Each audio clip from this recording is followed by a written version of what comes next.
রাসূলুন, যখন তোমাদের মাঝে আমার রাসূল আসবেন। কার রাসূল আসবেন?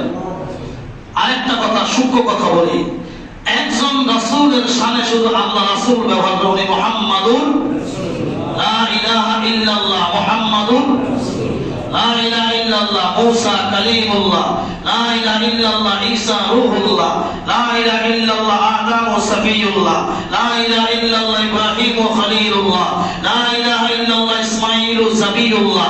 যত নবী আসছেন কোন নবীর সাল্লাহ রাসূল ব্যবহার করেন নাই।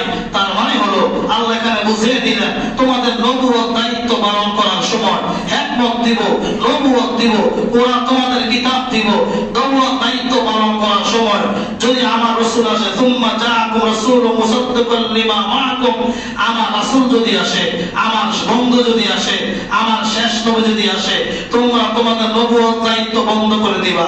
তোমার ইনজিল কিতাব বন্ধ, তোমার তাওরাত বন্ধ, তোমার জাবুর বন্ধ, তোমার 100 সহিফা বন্ধ, সব কিতাব বন্ধ হয়ে যাবে, তোমার নবুয়ত কাজ বন্ধ হয়ে যাবে। সব কিছু বন্ধ হয়ে যাওয়ার পরে তোমরা সকলে মিলে, তোমরা সবাই মিলে আমার রাসূলের কাছে বৈশা, রাসূলের কাছে হাতে হাত লাগায়া, রাসূলের কাছে বয়ান গ্রহণ করে, নতুন করে ওই নবীর কলমা পড়ে ওই নবীর উম্মত হয়ে যাওয়া, তোমার নবুয়ত দায়িত্ব শেষ হয়ে যাবে, তোমার কিতাব বন্ধ। আকরারতুম ক্বালু আকরারনা, হে আমার নবীরা তোমরা কি মেনে নিয়েছো? ক্বালু আকরারনা, সব নবী রূহের জগতে বলছে আল্লাহ আমরা মেনে নিয়েছি, আপনার নবীকে আমরা মানলাম, আমাদের কিতাব বন্ধ করলাম।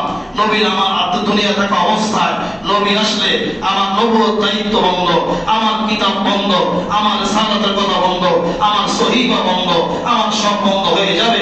আমরা সকলে মিলে আকরারনা, আমরা সবাই মেনে নিলাম।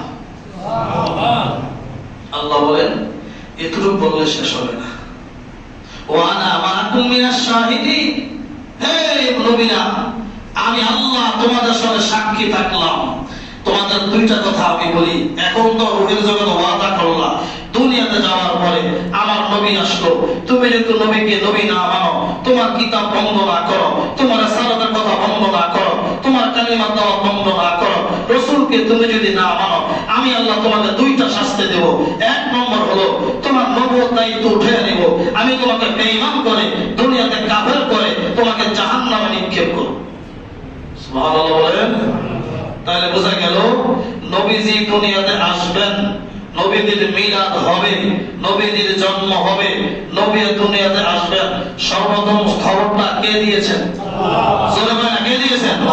তাহলে নবী যে দুনিয়াতে আসবেন, নবীর মিলাদ কি 2025 সালে শুরু হইল, নাকি নবীর মিলাদের আলোচনা আল্লাহর পক্ষ থেকে আদম আসে নাই, নূহ আসে নাই, ঈসা আসে নাই, মূসা আসে নাই, 1,23,999 জন নবী এখনো দুনিয়াতে আসে নাই।